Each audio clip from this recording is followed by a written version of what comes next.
is in Queens, but this is our finest office and the most accommodating office as well.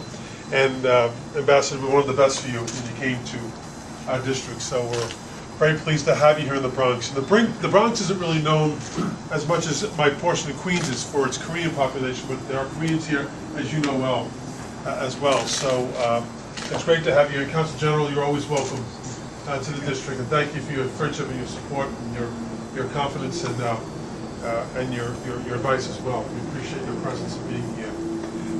We're very thrilled to have the ambassador here. I've gotten to know him in Washington, and what a curriculum vitae, what a resume, having been the former Prime Minister and now the ambassador to the United States. He works very hard, very diligently. I often see him on the Hill. He's not coming to see me, but he's going to see other members as well. He comes to see me as well. But I'm always running into him on the Hill, meeting in the hallway. He's going somewhere and I'm going somewhere else, but we always reconnect at those moments. And quite often that's when you actually build a rapport, is those little moments when you don't have a lot to say, but just enough to keep in mind what's going on, and a little word here and there type of thing. We're just talking about just a few issues inside. But one thing I think I want, and I've said to the to the ambassador in Washington, is how proud I am of the Korean community here in New York and how strong, vibrant this community is, as you well know. I'm sure the Consul General lets you know as well. And how proud we are of the political advancement. Now, Kevin Kim ran a terrific race here in Queens County. And at some point, Queens County will elect a Korean American to some particular office, whether City Council, State Assembly, State Senate, or beyond to Congress. It didn't quite happen yet. That wasn't because of any lack of ambition or drive by Kevin. Politics is politics, as you know, and sometimes it's really hard to know exactly why certain things didn't turn out. But we were incredibly proud as a party to have Kevin Kim be our standard bearer for the Democratic Party in a tough district in Bayside. And we know that Kevin is going to have a long career in politics, as long as he wants to have it in politics. But we see it elsewhere as well. We have elected Asian Americans to citywide office, to the City Council, to the state legislature, albeit not Korean yet, but we'll get there.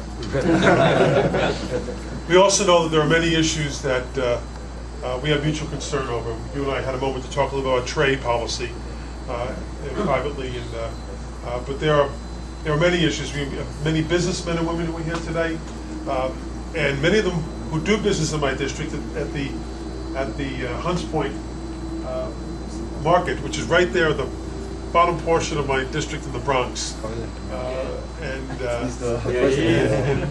very vibrant business activities for the Korean American community at Hunts Point as well.